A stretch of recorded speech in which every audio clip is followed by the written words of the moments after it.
Hello, good evening everyone, and welcome to the first Retrofit webinar in our Retrofit Webinar Series. This event is going to be focusing on the Green Homes Grant, which is some new funding which has come forward from central government to help people improve the energy efficiency of their homes. So we were due to have a kind of welcome from Councillor Harrison, who is the cabinet member for Sustainable Camden, but unfortunately, due to some technical issues, we'll have to kick on with things, and we'll start with a presentation about domestic emissions in Camden, and then we'll have a discussion about the Green Homes Grant and how people can apply, before having a kind of introduction to Ecofurb, which is a new service which has been set up to help people improve their energy efficiency of their homes, before we have a short talk about Camden's planning guidance and how that can be applied to the measures which can be installed through the grant, before then taking any questions that have been submitted in advance of the session, and anything which has been put in the question box, which you will find on the side of your screen, before then closing the session. So I'll pass over to Abigail Roberts, who will run through a discussion on the domestic emissions in Camden. Thanks for the intro, Jackson. If we just jump across a couple of slides, there we are. So as Jackson said, my name's Abby and I'm a Sustainability Officer at Camden Council.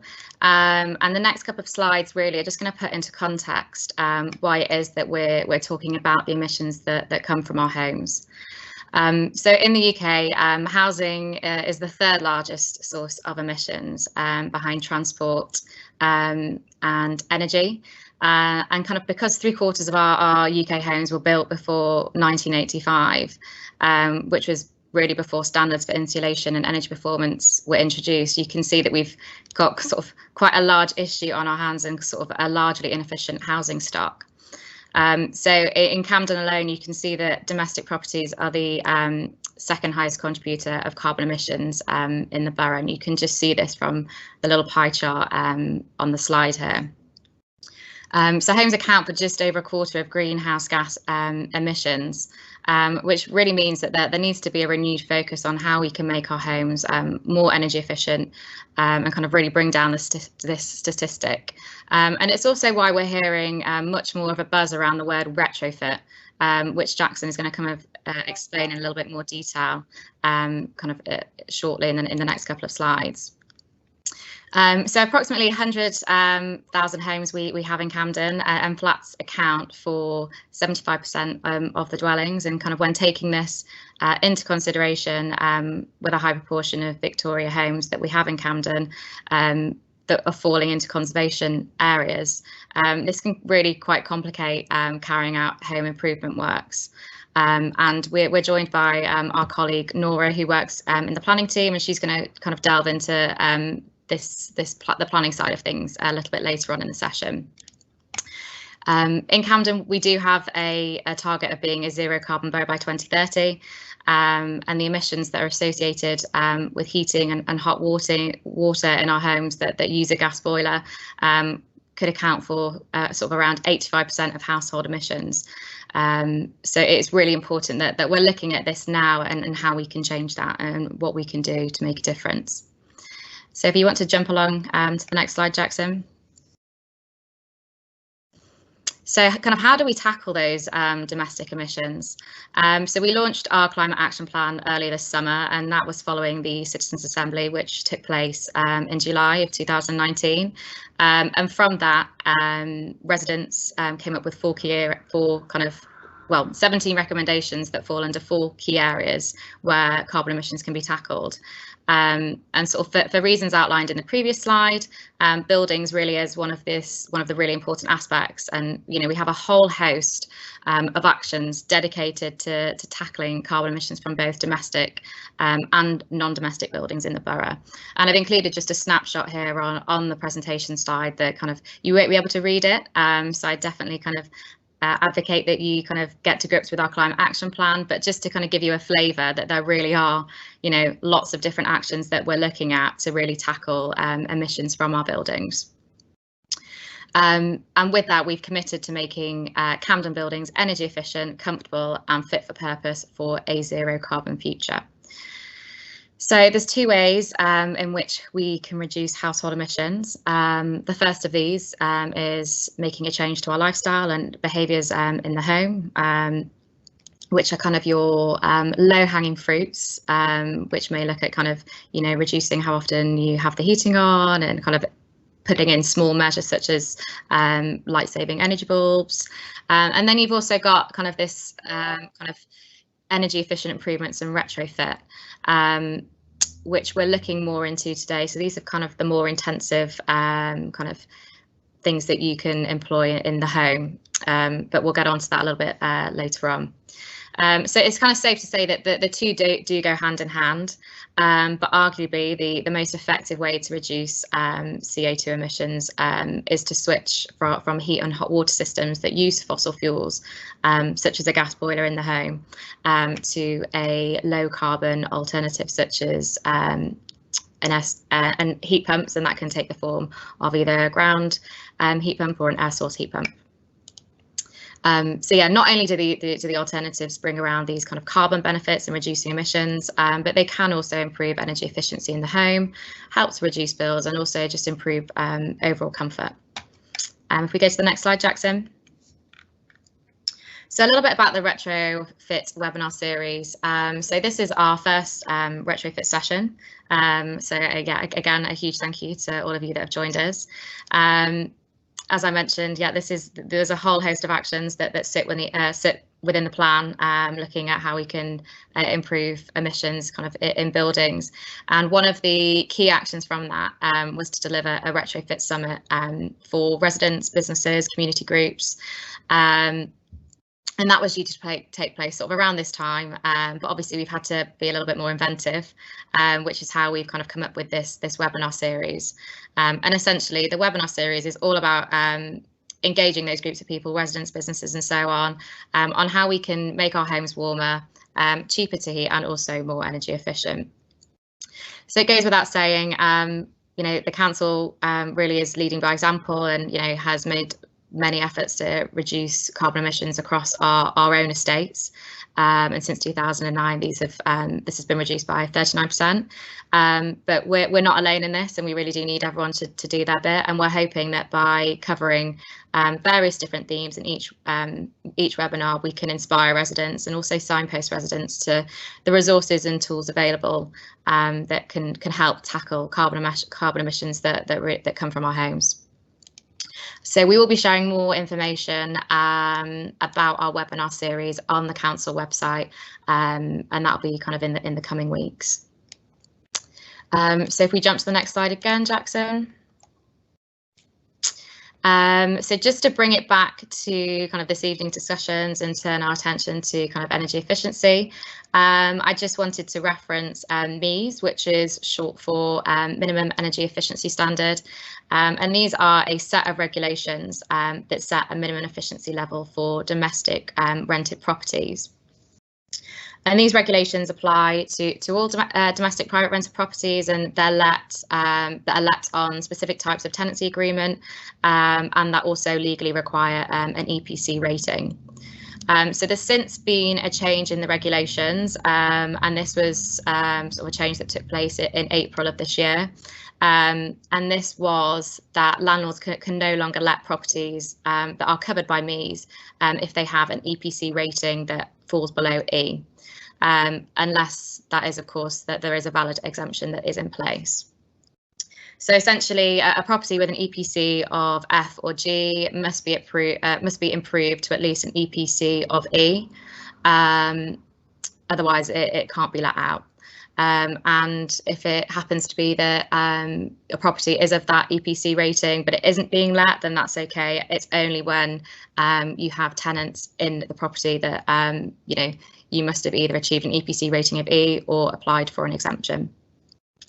As well, kind of looking to the future, there is a proposal from government to raise the target level to EPC band C by 2025, and that applies to sort of newly let properties, and there's an extension of that to 2028 for existing lets. So something to kind of really bear in mind as a landlord, but also as well if you're a tenant, to kind of be aware of that and push the landlord for a high EPC rating if you're kind of unsure that it's meeting that. So with that said, I'll hand over to Jackson, and he's going to kind of talk a little bit more about the Retrofit Challenge and also the Green Homes Grant. Thanks, Abby. Yeah, so I'm going to quickly run over the Green Homes Grant vouchers and give a bit of detail of how you can apply and what different measures are available through these vouchers. So when we're talking about retrofit, what does that mean? Well, as a kind of background, it's improving the energy efficiency of our home. So as you'll see from this image on the right, it shows the main areas where heat is lost from your home, and there are measures that you can take in all of these areas to try and minimize that heat loss as much as possible to improve your kind of thermal envelope of your property. And then the second kind of point around that, which Abby has already spoken to, is moving away from these fossil fuel heating systems that are mainly powered by gas, which is a kind of fossil fuel and isn't going to kind of help us get to that carbon emission reduction that we need, and switching to kind of heating technologies which are focused around things that can be produced renewably, so either using kind of solar or electricity which can be produced from kind of renewable sources. And when we talk about retrofit, good practice is kind of looking at improving the thermal efficiency of your building first, so any way you can reduce any heat loss, and then really kind of thinking about what you want to do with your property in the long term. So how do the measures that you want to install to improve your energy efficiency match with what you want to do with your home in the long term? Hello. Which is what the Ecofurb will speak about later in the session. So there are kind of numerous benefits from doing this. So when you retrofit your property, you obviously improve the thermal comfort and reduce your energy costs, but also reduce your carbon impact. And when you retrofit as well, if you're a landlord on the call, then this will help to kind of ensure that you comply with the private rented sector minimum energy efficiency standards, and yeah, can avoid any contravening of any legislation in that area. So the vouchers that have been released by central government are for homeowners and landlords in England who can apply for these, and you can apply for up to £5,000 worth of funding, which will cover 2/3 of the cost of funding the work. And then there are a second tier of vouchers for people who are of a low income, and this is just for homeowners, and that is funding up to £10,000, and the works are fully funded, so there's no contribution from the owner required for those vouchers. And it's really critical to note that all works that are completed using these vouchers are completed by the end of March next year. So that is the cut-off date. So anything that is commenced between using the voucher between now and that date needs to be completed. Otherwise, as outlined in the terms and conditions of the grant, funding may not be kind of put forward by the government. So I just thought it would be worth outlining kind of different types of resident and I guess landlord that we see in Camden, and what the route forward is for each of these instances. So there's an eligibility checker on the website where you apply for the grants.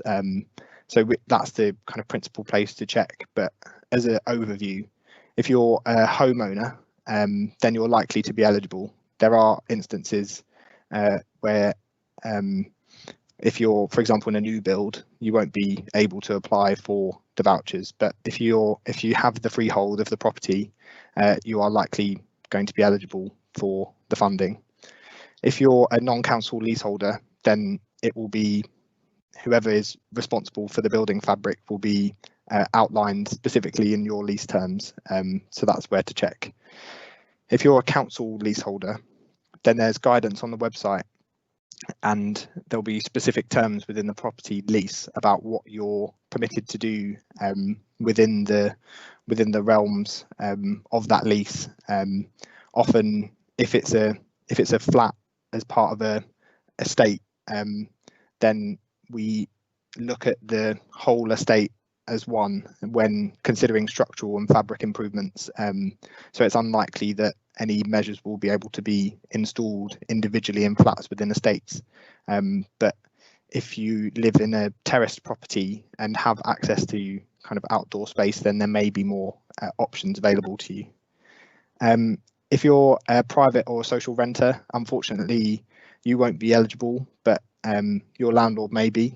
And then if you're a landlord, you are likely going to be eligible for that £5,000 voucher that is available.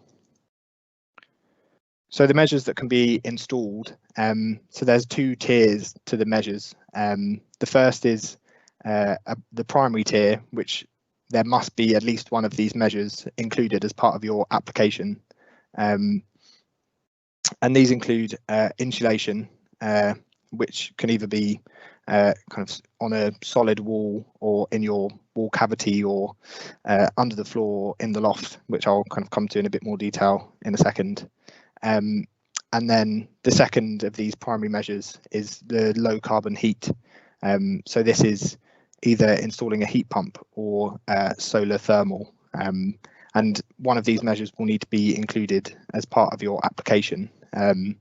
And if it is, then it will unlock the ability for you to apply for funding for a secondary measure, which can include works to windows and doors. And so that will be kind of secondary or tertiary glazing, and then improvements to your heating controls. So there's another kind of caveat to the grant in that there's a equal amount will only be paid for primary and secondary measures up to the full grant amount, which I'll explain in a bit more depth shortly. So the measures that can be installed, this is a kind of a model of a sustainable home, which has been taken from our kind of draft planning guidance for home improvements. But it kind of shows where each of these measures might be installed as are eligible for the grant. So solid wall insulation and kind of cavity wall insulation can be installed in the external walls of your home. Obviously, the individual circumstances of your property and whether it's in a kind of conservation area or kind of what the composition of it is will impact on kind of each of these measures and which of them can be installed and which ones can't. And that's where the advice of experts can really help you to decide what the best approach is for your specific circumstances. So there's also, you can also install kind of underfloor insulation with the grants, and potentially if you don't have if you have a loft space, if it's not currently insulated, then you could get funding from this voucher to do so. and the same is true for a flat roof.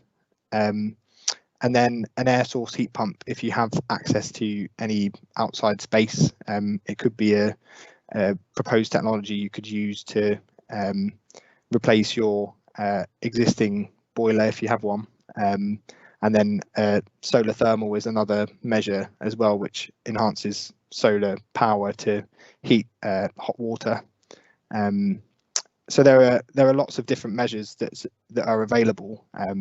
So it's worth having, if you have any existing information about your property, having a look at what the suggested improvements are on your EPC certificate if you have one, and then considering if there is an expert who you can kind of speak to help you decide which of these measures is best to install in your property.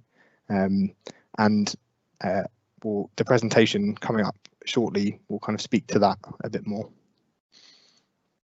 So in terms of the voucher spend, this is an outline of what the structure of the grant is. So for the regular £5,000 vouchers, if you were in theory to install £2,400 worth of floor insulation in your property, then the voucher will pay for £1,600 of that, and you will pay the remaining £800. And then if you were to, because you've installed this primary measure, you've unlocked the ability to install secondary glazing in your single glazed property, and you've done a couple of windows for £4,000, the grant limit is capped at your contribution for the primary side of the voucher.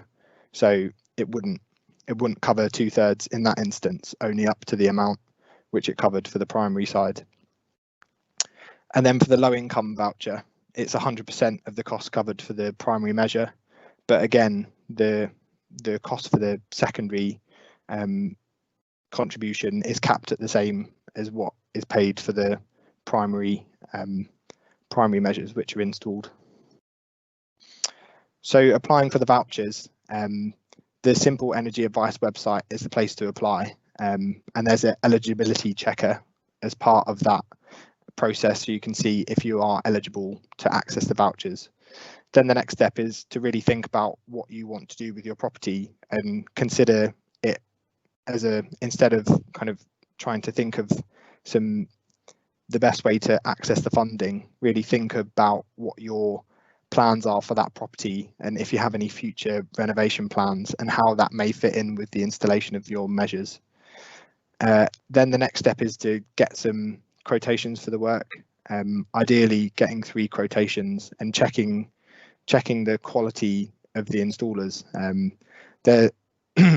Because the grant funding is now available, a lot of installers are incredibly busy. So people are having issues with finding installers, and I'll come on to the places where they can be sourced shortly. But it's worth kind of noting that because installers are so busy, there is a risk associated with kind of completing the works, and if those works cannot be completed before the deadline, then there's a risk that the voucher won't be able to be used for them. So then once you've got your quotes for the work, you can then apply and await for confirmation. Works can't commence until you have confirmation of the voucher, and that's all done through the Simple Energy Advice website. And then measures must be installed before the end of March, and the installer applies for the funding when the works are complete, and then you pay the rest. So that's the process of how to apply for the vouchers. And then to find a tradesperson, the best place to look is the Simple Energy Advice website, where you can put in your postcode and select the measure, and it will show you the Green Homes Grant registered installers.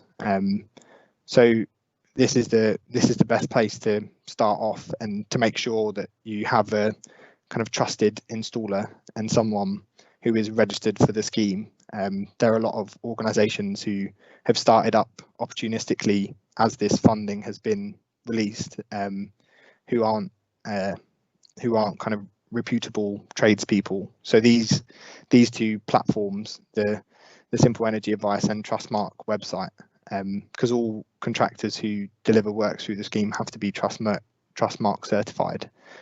So these are the best places to kind of make sure to find your installer for the works, and we'll share these links after the event.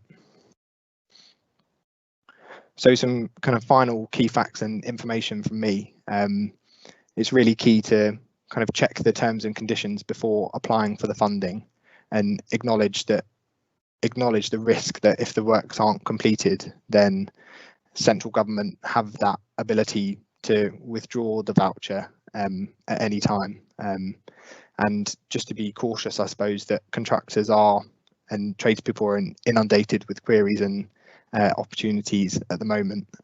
So it could be difficult, but if you have works that you're confident can be delivered and you can find a contractor, then it is of course worth progressing. But just a note of caution.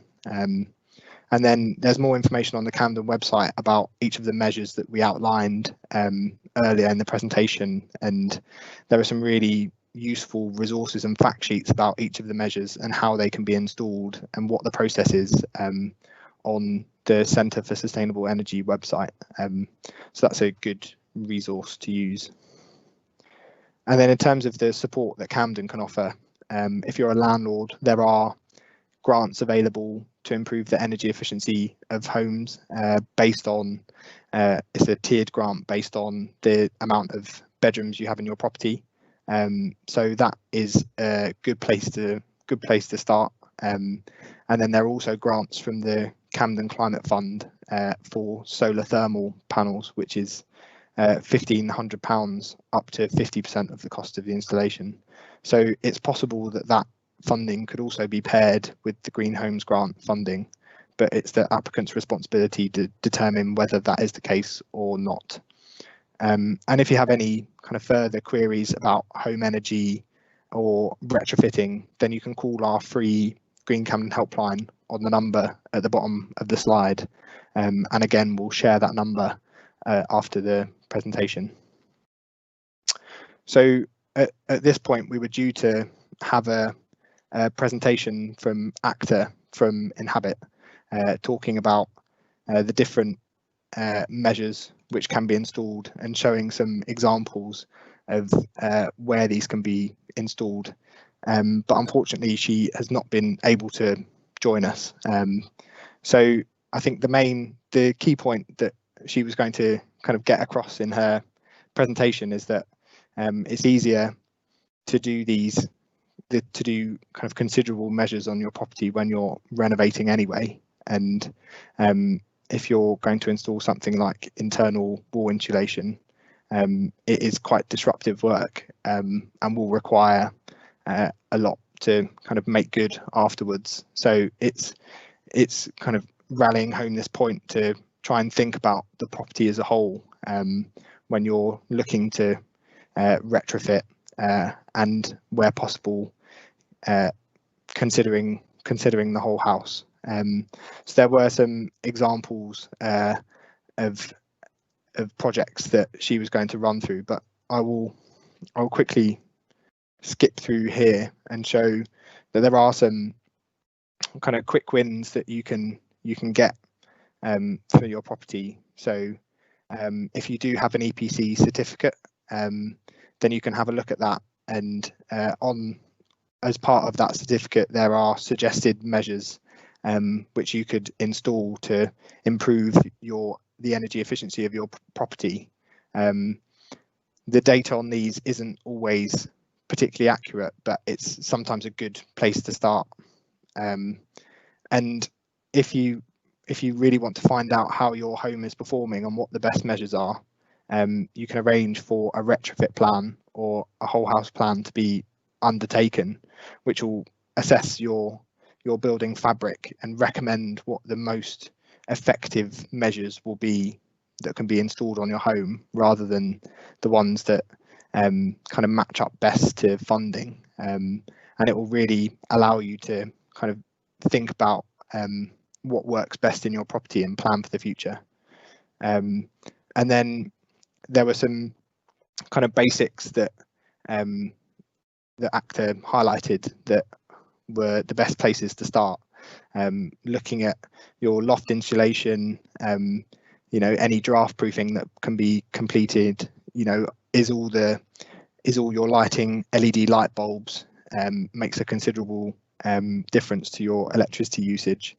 So there are some initial kind of basics and things to provoke thinking about improving home energy usage.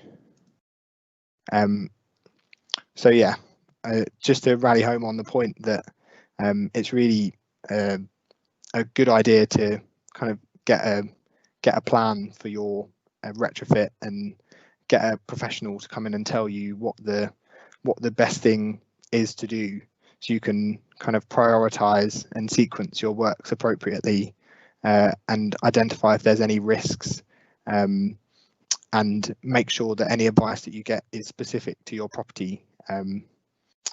So that is it from me, and I'll pass over now to Josie Evetts from Ecofurb to talk about the Ecofurb platform. Let me.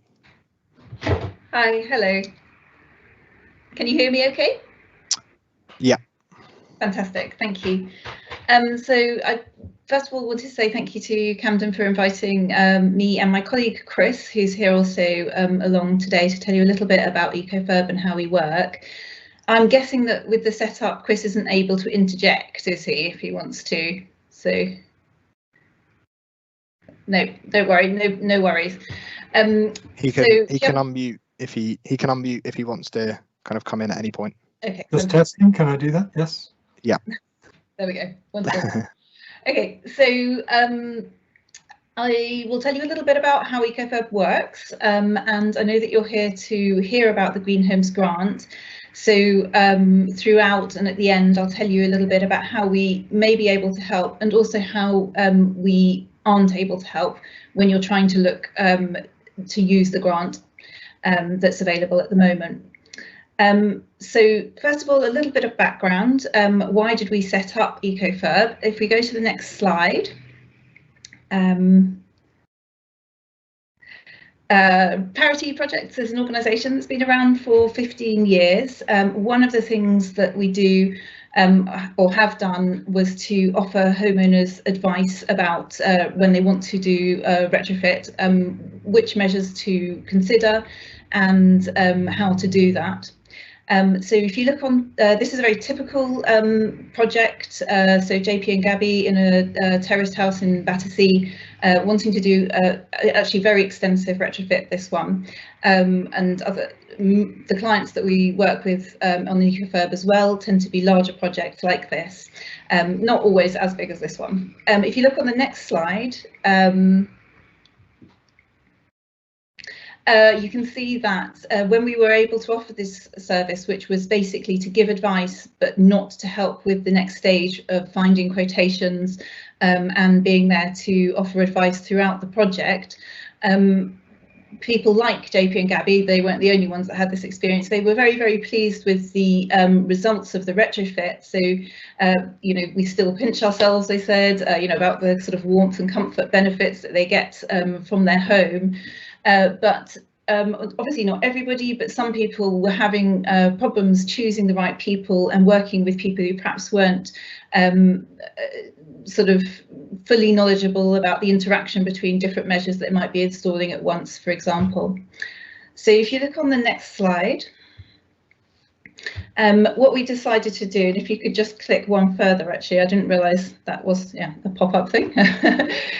What we did as Parish Projects is get together with Retrofit Works. Retrofit Works is a cooperative of contractors and design professionals like architects, and we've got together to put Ecofurb service, which helps you both with the advice side and also to get quotations from the cooperative of installers, and to provide advice throughout the installation and sign off at the end. If you look on the next slide, I think we've just got a little bit of a, so something, sorry, yes, all these effects that I didn't realise were built into the slides. The way that we work is acknowledging that, as has already been mentioned a few times throughout the event, that homes are different. So you might have a sort of bungalow with a large roof and floor area, or a 4-storey Victorian house, which not so much. These are different. They lose energy in different ways, lose heat in different ways, and different improvements are going to be suitable for those homes. So our approach is very much looking at individual homes and working out what works for you. Also looking at your plans, what you want to do. I think in that the presentation that we unfortunately just didn't have, doing the work at the same time as, for example, a renovation or an extension can really benefit. If you move on to the next slide.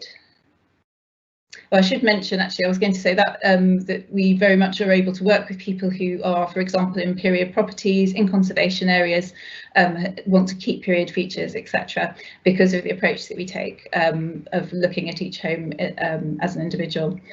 So this is a very high-level overview. I've actually just sort of run through this. You would register with us online, you'd get to speak to a qualified professional, have a plan, which I think we've heard referred to as a whole house plan or a retrofit plan.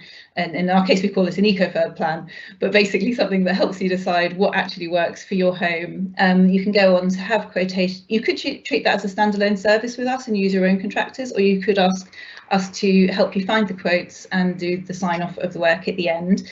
A little bit more detail behind that if you go on to the next slide. So the first step would be to visit our website, and we've got a tool that we call the Plan Builder. This is just one screenshot from that process. So you put in your address, you first get taken to a section where you can update information about your home. The more that you do that, the better the results that you get when you come onto this page will be. This would allow you to play around with different measures that could be suggested, see how much you could save on your fuel bills, or see how much you can save in terms of carbon by different combinations of measures. This is obviously goes as far as it does for a free online tool, and can be a very good starting point. But if you want to confirm that with having a professional come round, if we go on to the next slide, you can submit that plan online in order to book a home survey, an Ecofurb plan. That would be having a retrofit coordinator come round to your home and do a survey between about an hour and 2 hours, depending on the size and complexity of your home. They'll produce a report. Again, this is just one example of the type of information that you'd get through on that report. The idea of the report being to show you in detail which measures would save you, how much they would cost, and the benefits that you'd get in terms of fuel bills and carbon savings for each measure, and also a phased plan of how to put them together, and lots of further information. Once you've had time to read that, you get to talk that through again with your coordinator, and they would answer any questions that you've got about that. On the next slide, we can see another step, depending on the size of the project that you're doing, would be the size and complexity of the project that you're doing, would be a building performance specification. Not all projects need this, but some would, and it pulls together all the information that you need in order to make a success of the energy efficiency improvements. All the contractors, because you might have different contractors working on different areas, and any designers like architects would be working from the specifications for the energy efficiency work on this document, so that everyone's got the same information. It's also what the coordinator would be able to use to then check the works against, that they're meeting the right specifications. On the next page, we can then, once you've done the preparatory work, help you to find the quotes. We get them from the cooperative installers that I mentioned. And they're all pre-vetted and people that we're happy to work with. If you're applying for a Green Homes grant, Jackson mentioned that the installers you use need to be qualified in a particular way, and obviously anyone who's accessing grant money would make sure you've got quotations from contractors who are qualified in the right way for that. We can make sure you get the right information into your contract. Throughout the works, you'd have meetings with your coordinator and finally sign off at the end. On the next slide, I'll just talk a little bit about how we can, and as I mentioned, when we might not be suitable for somebody who's trying to use grant money. And I think the biggest thing to mention at the moment, as has already been said, the timescales. Currently, the works have to be completed by the end of March next year. We have had a lot of inquiries, so actually what we're saying to people at the moment is if you want to do work anyway and you accessing the grant would be a bonus, then it's a good position to be in if you want to use a service like ours. If you're doing a larger renovation and you need that type of advice, then it would, we could be a good service to use. If your primary motivation is to use the grant, or that you want to use only the value of the grant with the minimum spend that you could put in, we probably aren't the right people for you. A, because you'd be able to go directly to installers to get quotations and hopefully get them through a bit quicker, and also because we tend to focus on, well, we do focus on the larger projects. So if you're sort of looking at, for example, getting one measure like loft insulation, you don't really need a service like ours. Having said that, we are working with some customers who are hoping to access the Green Homes Grant. We are helping them to look at what has the most impact for their home, which measures that you can get under the primary and secondary categories that Jackson mentioned. Also, there are requirements that contractors have to meet in order to be able to have the vouchers issues, and we can support the contractors through that and make sure that you have a contract that covers those things. So I think that's everything that I wanted to say at the moment. I don't know if we've had any questions come through or if Chris wants to add anything. I've got nothing to add. Great.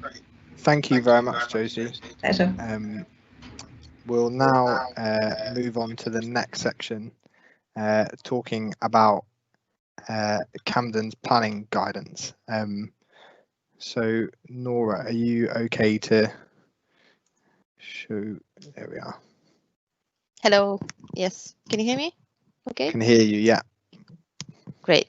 Good evening, everyone. My name is Nora, and I'm planning officer at Camden Council. I'm here with my colleague Patrick as well to provide you with some initial feedback in relation to planning and the energy efficiency measures supported by the Green Grant Scheme. Next slide, please. So the Council has prepared a number of documents that provide advice already on how planning policies in the local plan will be applied in relation to these measures. You can find these all on Camden website, and I think we'll be able to send you a link to access them quicker. So in terms of guidance documents, we have Camden planning guidances such as energy efficiency and adaptation, and the one that is now in draft stage, CPG home improvements. Conservation area appraisals and management strategies, retrofitting planning guidance, energy efficiency planning guidance for conservation areas as well. Next one, please. Generally, the measures that are part of this grant scheme they do fall under permitted development, which means that planning permission is not required unless certain requirements and conditions are met.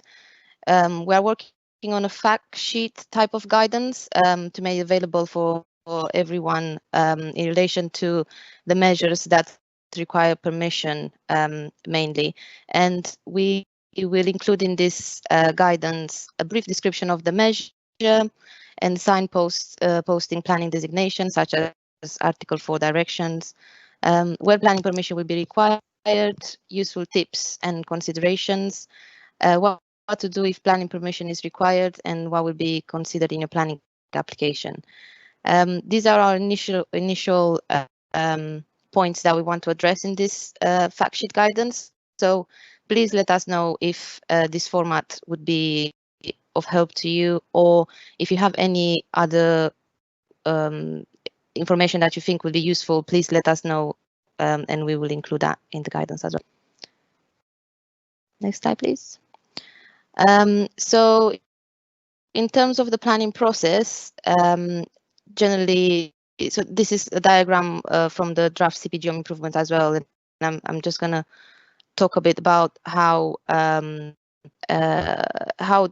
these 5 different outcomes: non-development, permitted development, planning permission, listed building consent, and listed building consent and planning permission, are specific to different proposals, which in this case are the energy efficiency measures by the grant scheme. So in terms of non-development, basically you can undertake some works to your property that do not require planning permission, and they're not considered development because they are so minor. And generally these are measures that are installed internally, such as internal wall insulation. So things that they can't be seen from the exterior, and they are very minor, are generally considered non-development, such as like-for-like replacements as well. We advise you to check with building control and just get the voucher and go ahead and do it. Then we have permitted development, which means that basically your improvement is considered permitted development granted by the development order, which is town and country planning general permitted development order, and basically this is subject to limitations and conditions, and generally applies for single family dwellings, block house flats in certain instances, and for properties in conservation areas without Article 4 direction. If you want to receive a formal confirmation from the council that the works you are undertaking do not require planning permission, I would advise you to apply for a certificate of lawful development. This is how we confirm in writing that you can go ahead with your proposal. In terms of planning permission, generally this refers to measures applied installed externally and for properties in conservation areas with Article 4 directions. You will need to apply for planning for this type of proposals. For listed buildings, any measure installed internally will require listed building consent, and any measures installed internally and externally will require listed building consent and planning permission. Next slide, please. And in terms of your user journey for planning submission, either is for lawful certificate or planning permission or listed building consent, it is good to start with awareness and exploration of the existing documents, as I listed at the beginning, just to have a bit of understanding of what would be required and how we would assess the application and your proposal. It's good to engage with your neighbors. I think for the purpose of this scheme is just good to speak with your neighbors. Maybe you can get them on board as well to apply for a voucher. But generally, in terms of planning, it's good to let your neighbors know about what you're doing, as this reduces the chances of objections. Then for submission, generally you can access digital platforms such as Planning Portal or iApply. You need to sign in and create an account. You can create the application form in this digital platform and upload all the relevant documents and drawings for your proposal in there. You can review the application and submit it. You can pay the fee online via these platforms. After that, the application will come to planning to Camden systems within a couple of days, and an officer will notify you about the validation process and assessment of your proposal. Decisions, if your application is granted consent, make sure you check if there are any conditions that you need to discharge before you start work. Generally, planning officers would let you know about any pre-commencement conditions, but it's good for you to be aware of it as well. And if is refused, which hopefully that wouldn't be the case in these instances, you do have the right to appeal. We will include all this information in more detail in relation to measures in the guidance we are working on. But please, if you have any questions at this time, let us know. Thank you. Thank you very much for that, Nora. So we're now going to move to a kind of quick question and answer session. So if you do have any more questions, feel free to submit them via the question box. But as part of the sign up process for the webinar, we also asked people to submit any questions they had in advance. So we've got a couple of these here, and Abby is going to lead us through a quick Q&A. Would all the speakers be able to turn their cameras on, just so I can add you in when you're speaking? That would be great. Thank you. So yeah, as Jackson said, we kind of asked for some questions to be submitted when you registered for the event, and we did get some responses, and some of those you can see on the screen here. We also had quite a few project-specific questions, which of course are quite difficult to answer in this type of format. So if they haven't been answered kind of through the themes and topics that we've discussed so far, then what we will do is we'll kind of take that internally and get someone to contact you to kind of discuss that in a bit more detail. I'm just going to first of all turn sort of my attention to some of the questions that are coming through in the chat. One that was quite popular, you know, I'm having difficulties finding the names of installers. Please, can you help with names? I think, you know, Jackson referenced Trustmark earlier on. So that's a platform where there's a number of tradesmen registered that are kind of registered to be working with the Greens Home Grant, and that would be your best port of call in terms of sourcing a supplier. As well, we also had an interesting question that not only come through on the chat but also previously, and that was asking about double glazing and if the voucher scheme applies to the double glazing insulation on its own, or does it have to be matched with some form of activity. And I know Chris has been engaging with this question in the chat function. I don't know if Chris, you want to kind of jump in and just reiterate your point on that. Yeah, so it's double glazing on its own wouldn't qualify. But I think Jackson had a slide showing there that as it's a secondary measure, you'd need one of the primary heating or insulation measures. And then also it wouldn't be fully covered. It would be covered up to the amount that is covered for the primary measure. And then there's also the cap that will come in as well. Great, thanks for that one, Chris. Again, another question that we've received that both Chris and JC have sort of been engaging with, and the question was, if you're already doing renovation work, can your existing builder do this work? And really the response to that is there's no reason why they couldn't if they met the criteria, and it would be necessary to go through the Green Homes Grant website to kind of check that criteria and make sure that matches up, as well. Checking with Trustmark to ensure that they're registered would be a good point of call for that. As well, JC's kind of just added to that to say that if the work hasn't yet started, you know, you can use the existing builder for the work, but if it hasn't yet started, you would also need the voucher to have already been issued before kind of the new work does start. And any work that was started before that date can't be claimed. JC, I don't know if you want to add anything on that.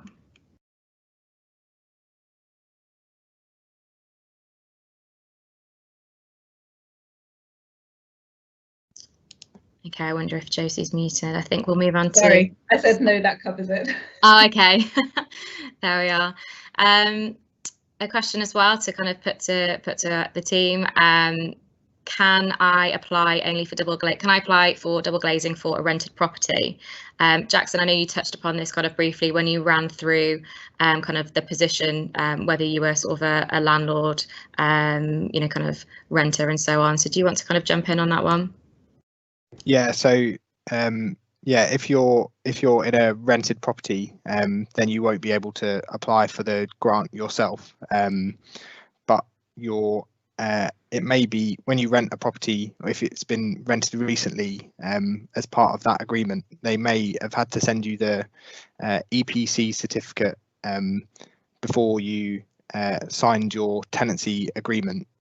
So it's worth checking if you have that EPC certificate, and if not, checking on, there is a website where you can check if your property has an EPC certificate, and if that EPC rating is either EPC F or EPC G, then you will be able to speak to your landlord and say and kind of explain the restrictions and that they're not compliant with legislation, and they may encourage them to kind of access this voucher scheme, because they may be able to do improvements on your property. But unfortunately, as a tenant, either privately renting or socially renting, you don't have the ability to apply for the grant yourself. Great, thank you, Jackson. So if we kind of go to one of our earlier questions that we received, again, a really interesting one. What energy efficiency rating does a home need to be before a heat pump becomes viable? Chris, I wonder if this is one that you might like to comment on. Sure.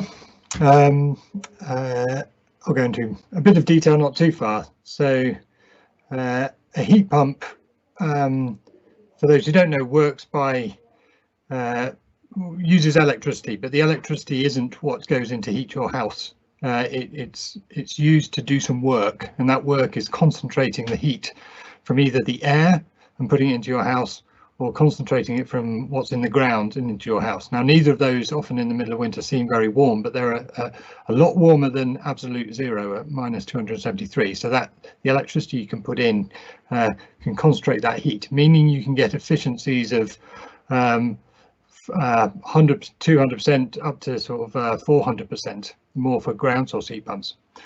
So when we're going back to this question, when do they become viable? Now, because you're comparing the cost of, from a cost point of view, you're comparing the cost of the electricity compared to what your heating fuel is at the moment, which is gas. And electricity is often a lot more expensive than gas. So those increases in efficiency can make it viable.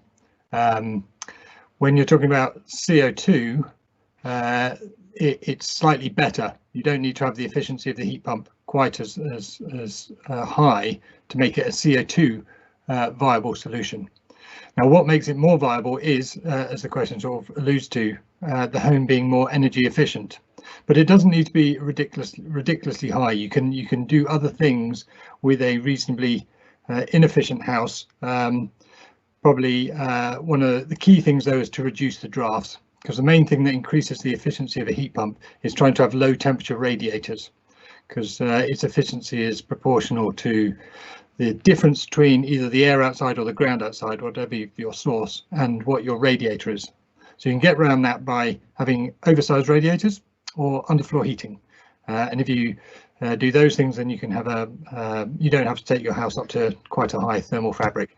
But also, because if you've got lower temperature radiators, having a non-drafty house, so making sure that the air that you are heating doesn't just blow straight out, is sensible as well.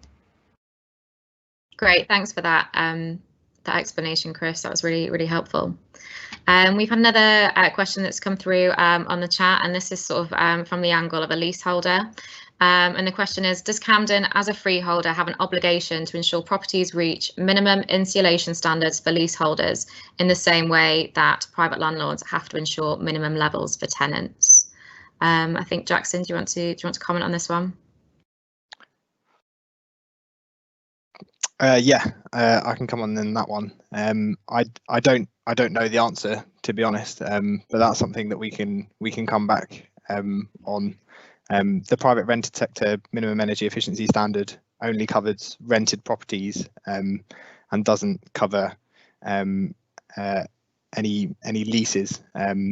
But as part of Camden's kind of commitment to being net zero carbon by 2030, we're looking at all of our housing stock and what we need to do to try and achieve that, and that will include properties that are under leasehold currently. So although there isn't any legislative obligation that I know of, it is something that the council is actively looking at and exploring how to improve the energy efficiency of all council homes. Thanks, Jackson. Another really good question. Does the measure need to be fitted in the same area? So, for example, if you're insulating a wall, will the new window or secondary glazing have to be in the same wall, for example? And the response to that is no, it just has to be in the same property. So yeah, thanks, Chris, for kind of addressing that one in the chat, but I thought it was just worth kind of bringing to everyone's attention in case they've not seen it. I think because we've not had any more questions come through in the chat function, I think we'll just jump to one last question on our slide, and that is, are these grants for individual homes or could they be accessed for homes across an entire estate? Jackson, do you want to jump in on that one? Yeah, I will do. So they can be accessed as if you're the freeholder of the estate is able to apply for multiple properties within a single estate with a voucher. So as Camden, as a social landlord, we have a number of estates that we manage, and we're exploring the opportunity of if there are any projects that we will be able to bring forward and use these vouchers to fund. But if it is also possible, if a freeholder owns a number of properties or a number of residents were to get together, it could be possible to apply this across an estate if the freeholder is in agreement with the project. Great, thank you, Jackson. I think that's kind of everything from a question perspective for this session. As I mentioned, we did receive some kind of more project-specific questions, and I think it's probably more appropriate to kind of deal with those separately, and we'll kind of go back to our colleagues in the appropriate teams. I wonder if it's worth kind of just sort of asking our speakers if there's any other comments or anything that they'd like to say at this point before we kind of move into some closing remarks.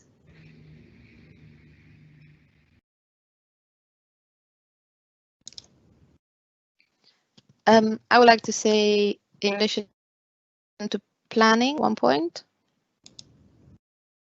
Is that okay? Yeah, of course, go for it, Nora.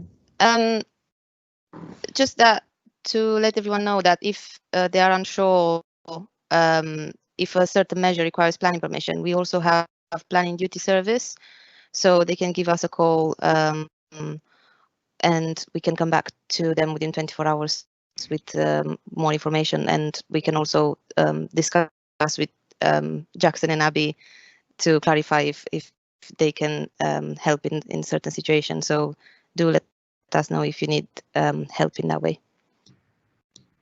Great. Should I say thanks. what number is 0207 974 4444, I think, and you get planning. Brilliant. Thank you very much, Nora, and thank you to all of our speakers, and thanks to everyone for joining. Just before we close out the session, I guess just a summary. I know it's a point that we've kind of rallied home, but if you have time to consider the whole house and what is really suitable for your property, when completing a retrofit, then it will be really beneficial to you in terms of the output for that. And there is funding available now, and if you're able to access the funding, then that's fantastic. But please do consider the risks and have a look at the terms and conditions before you finally apply for the grant and start the works.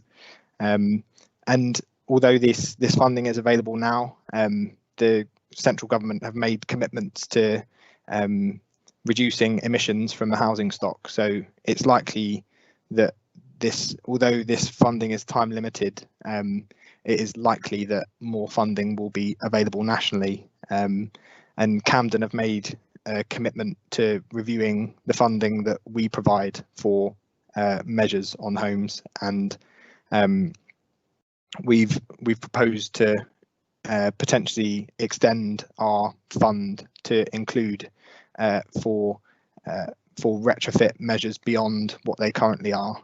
So that is something that we're reviewing, and we'll look to amend hopefully in the near future. So if you're not able to access the grant now, I'd encourage you to still kind of start thinking about what can be done to your property, and there are likely to be more funding opportunities moving forwards.